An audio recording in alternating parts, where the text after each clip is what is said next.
I don't know if you guys can tell with all the low gas prices, but there's a big election coming up here in Canada.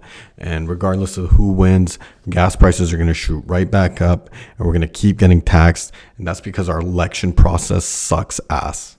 We should change the way we do it. We should have 2 elections. In the first election, we should just do what we normally do and vote to pick the guy, right? And then after like a year, we should have a second election. And this time we should vote to either keep the guy or kill him. And then things might actually change. And it's not that far-fetched of an idea either, because they vote to kill us all the time. All the atrocities that happen in Iraq and Afghanistan, even happening in the Middle East right now, some asshole politicians voted for that. The problem is being a politician comes with way too much reward and not enough risk. That's why they always sell us out, because there's like no repercussions for being a sleazeball politician. We have no leverage on them. You get a mortgage from the bank. They don't just give you the money. You have to put up some sort of collateral just in case you break your promise. But we give these douchebag politicians our vote and they just fuck us over for the next 4 years. And then they somehow end up with a book deal out of it. That second election would solve all our problems. And if voting to kill them is too barbaric, we could do it in a different way. We could vote to like castrate them, or we could vote to like put them in jail for the rest of their life. But they should have to put up some collateral if they want to run for public office. And they can't just put up money either, because money is how we got in this situation in the first place. They should have to put something up that they can never get back. But the way we do politics right now is retarded. We take on all the risk, we put up all the money, and we always get the short end of the stick. If they want to like run our lives, we should at least have the ability to take away theirs. By way of vote, obviously.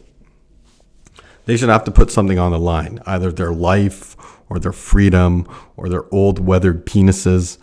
But we need some sort of collateral, just in case they fuck us over like they've been doing for the last 60 years.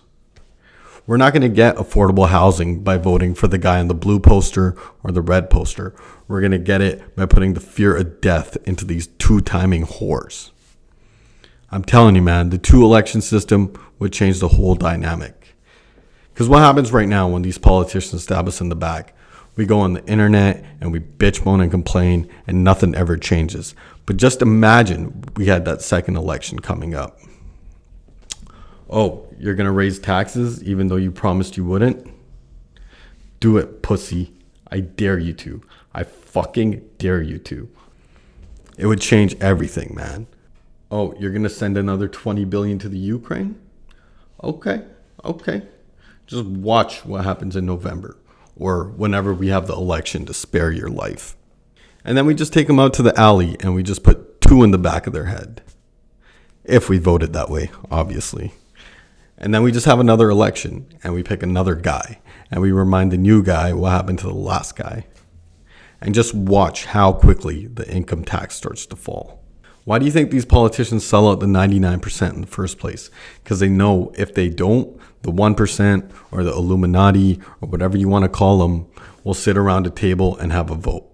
That's what happened in 1963 when they blew JFK's brains out all over Dealey Plaza. And that's what almost happened in Butler, Pennsylvania with Donald Trump.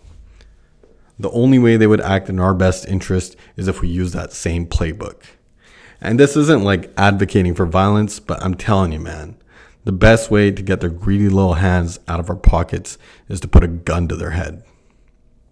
If we so voted to, obviously.